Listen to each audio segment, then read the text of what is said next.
Well, the U.S. midterm elections typically run against the current administration that's in office, and so the general expectation is that the Republicans will retake the House of Representatives, and it'll be anybody's guess as to where the Senate turns out.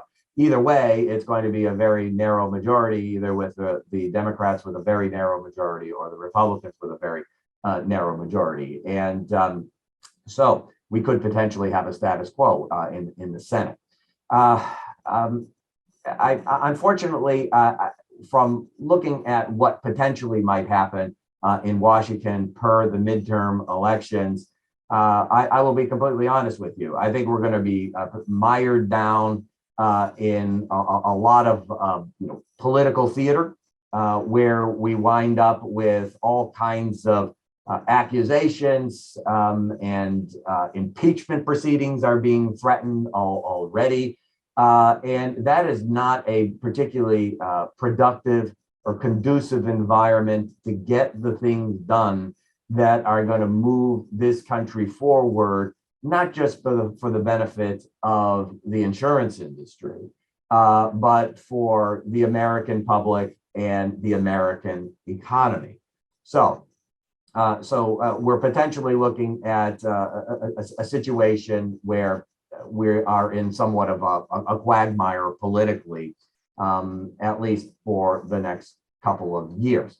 And so I hope I'm wrong about that. I hope that there can be some sort of bipartisan compromise that results in agreements by the House, in the Senate, and by the president to sort of move us forward, especially in terms given the relatively fragile nature of the economy. And that's one important area that no matter what the composition of Congress is, come after the midterm elections, as we get into 2023, the general expectation is at some point we will fall into a recession. The question is, what will be the reaction in Washington associated with that? Will there be no agreement on anything? And will everything be left on the Federal Reserve, which can do nothing essentially other than raise interest rates?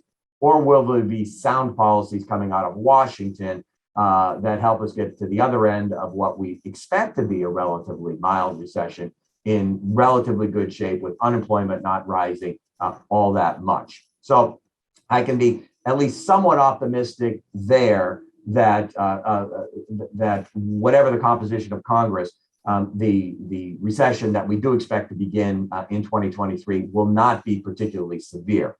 In terms of major reforms, and in terms of, say, the tort system, for example, I'm much more pessimistic for the next 2 years.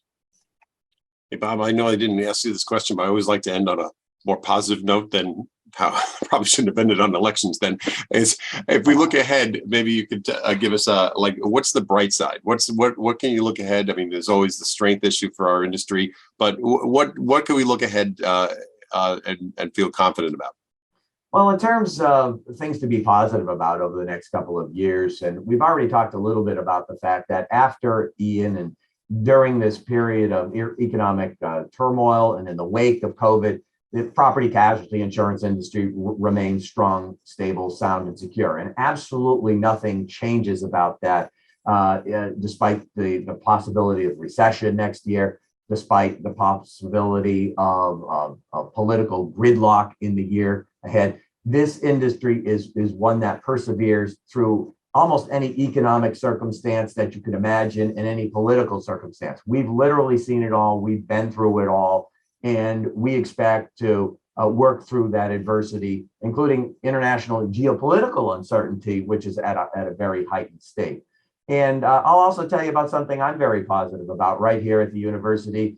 We've talked a lot about the industry's talent crisis over the past couple of years. And I can tell you that at my university and at other universities, speaking to my peers, we've got a lot of very young, bright, ambitious people who are looking forward to great careers in the insurance industry, both on the property casualty side and the life and health side alike. Very motivated people. And I think that carriers can take heart over the fact that that while we've discussed the so-called talent crisis over the past few years, the word is out here, at least here at the University of South Carolina, that you can build a really good, solid, and lucrative career and rewarding career in the insurance industry, as well as the world of risk management overall.